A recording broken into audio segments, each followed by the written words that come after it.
Shalom, selamat pagi. Tuhan Yesus memberkati kita dan kita masih terus belajar dari renungan kita dari Efesus pasal 2 tentang bagaimana Tuhan ingin membangun rumah tempat kediamannya, di mana kita perlu dibangun di atas dasar Yesus Kristus dan dibangun di dalam ajaran rasul-rasul dan para nabi. Dari di situ kita bisa melihat pembangunan yang dikatakan dalam ayat 20 yang dibangun di atas dasar para rasul dan para nabi dengan Kristus sebagai batu penjurunya. Di dalam Dia tumbuh seluruh bangunan, rapi tersusun menjadi bait Allah yang kudus di dalam Tuhan. Di dalam Dia kamu juga turut dibangun menjadi tempat kediaman Allah di dalam roh. Menarik sekali kalau saya memperhatikan di pasal 1 Paulus berbicara tentang gereja sebagai tubuh, dan kita menjadi kepenuhan Dia yang bertanggung jawab untuk memenuhi semua dan segala sesuatu. Segala sesuatu telah diletakkan di bawah kaki Kristus. Dia telah diberikannya kepada jemaat sebagai kepala dari segala yang ada. Di sini kita melihat di pasal 1 gereja yang Paulus katakan untuk memberi pengertian kepada gereja di Efesus, umat Tuhan di sana, bahwa kita adalah jemaatnya dan Kristus adalah kepala. Kita adalah tubuh, Dia adalah kepala. Kita jemaat yang adalah tubuhnya, itu kepenuhan Dia yang memenuhi semua dan segala sesuatu.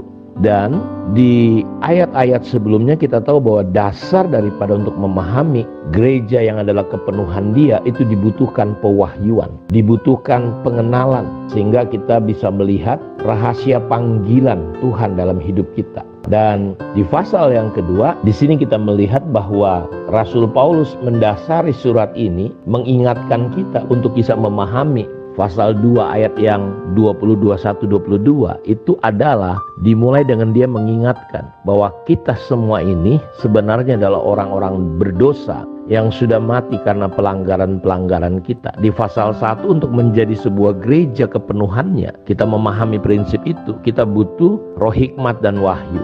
Tapi di sini kita perlu memahami kasih karunia Tuhan. Bagaimana Paulus mengingatkan dulu kita sebenarnya binasa karena pelanggaran-pelanggaran dan dosa-dosa kita. Kalau saudara lihat di pasal 2 bahwa kita dulu melakukan pelanggaran-pelanggaran dan dosa-dosa. Kita mati binasa. Kita hidup di dalam dosa itu. Kita mengikuti jalan dunia ini. Karena kita mengikuti, mentaati penguasa kerajaan, yaitu roh yang bekerja di antara orang-orang durhaka. Dan dia berkata sebenarnya kita juga terhitung di antara mereka, di mana kita hidup dalam hawa nafsu daging, menuruti kehendak daging dan pikiran yang jahat.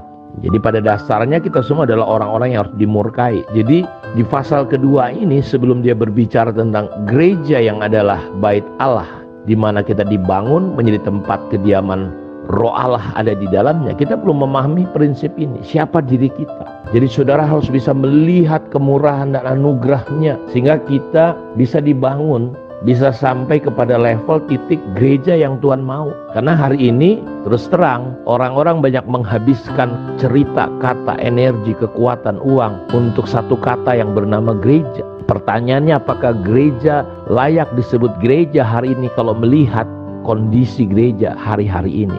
Tercabik-cabik sebenarnya, saling memakan, bukan saling menopang. Semua membangun tubuh Kristus itu, saudaraku, di pasal 1. Sepertinya jempol jalan sendiri, kelingking jalan sendiri, mata jalan sendiri, kuping jalan sendiri, mulut jalan sendiri. Tidak menjadi tubuh.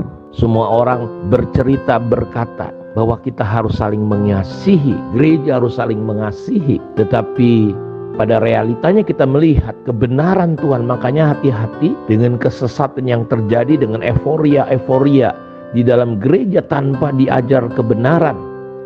Karena saya mempercayai bahwa gereja yang kuat harus dibangun di atas kebenaran. Kebenaran yang bukan menjadi pengetahuan, tapi kebenaran di mana firman itu dihidupi, dipraktekkan. Istilah saya, firman itu perlu menjadi darah dan daging. Firman itu sampai hidup dalam hidup kita, sampai kita menjadi teladan, kata Paulus kepada Timotius. Teladan dalam perkataan, teladan dalam tingkah laku, teladan dalam kasih, teladan dalam kesetiaan, teladan dalam kesucian. Sehingga kita bukan hanya jago di dalam, tapi kita bisa mempresentasikan Tuhan. Karena itu kita perlu Kembali kepada prinsip di pasal 2 ini Paulus mengingatkan. Tetapi Allah yang kaya dengan rahmat, Efesus 2 ayat 4. Oleh karena kasih-Nya yang besar yang dilimpahkannya kepada kita telah menghidupkan kita bersama-sama dengan Kristus. Sekalipun kita telah mati oleh kesalahan-kesalahan kita, oleh kasih karunia kamu diselamatkan. Di dalam Kristus Yesus Ia telah membangkitkan kita juga dan memberikan tempat bersama-sama dengan Dia di surga. Sebab karena kasih karunia kamu diselamatkan oleh iman. Itu bukan hasil usahamu, tapi pemberian Allah. Itu bukan hasil pekerjaanmu.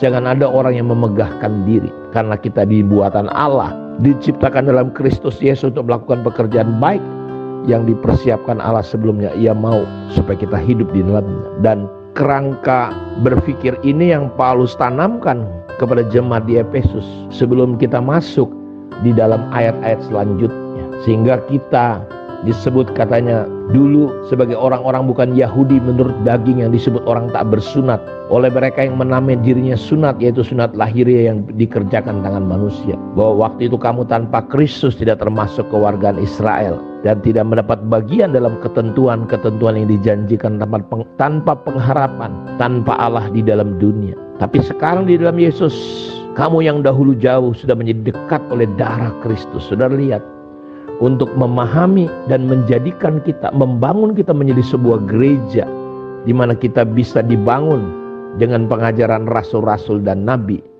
dan Yesus sebagai batu penjuru, sehingga kita di sini dikatakan di dalam Dia tumbuh seluruh bangunan rapi tersusun. Kalau sudah melihat sebuah rumah atau bait Allah itu disusun sedemikian rupa. Kerangka ini perlu dipahami oleh kita, bahwa kita dulu tanpa Yesus. Karena itu sekarang ketika di dalam Tuhan, bagaimana mungkin kita mau berjalan seenak kita sendiri. Saya berdoa berharap supaya kita bisa memahami kerangka surat Rasul Paulus kepada gereja di Efesus, sehingga saudara-saudara semua bisa dibangun menjadi rumah kediaman Allah. Dan kalau kita datang ke rumah Tuhan, ke tempat Tuhan, kita bukan ketemu superstar, pendeta-pendeta yang hebat, tapi kita langsung ketemu Tuhan. Seperti kita lihat realita kenyataan kita ketika Tuhan hadir dalam kehidupan gereja mula-mula. Mereka saling membantu, tidak ada satupun harta yang dimiliki menjadi milik sendiri. Mereka saling berkorban. Kalau sekarang nggak jalan sendiri-sendiri. Kita melihat bagaimana kuasa mujizat Tuhan. Petrus dengan bayangannya, orang-orang sakit sembuh. Setiap hari ada orang-orang diselamatkan. Saya menentang yang namanya saudaraku hari ini melihat gereja benar-benar seperti kanibal, saling memakan. Kita perlu didik umat Tuhan untuk masuk dalam konsep-konsep Tuhan. Karena itu saya berdoa biar renungan ini bisa menolong kita lewat pembelajaran gereja dalam konteks surat Rasul Paulus kepada gereja di Efesus. Kiranya pagi ini Tuhan memberkati kita semua. Mari kita berdoa. Terima kasih Bapa untuk kemurahan dan anugerah-Mu yang tidak pernah habis dalam hidup kami. Di luar Engkau kami tidak ada apa-apanya.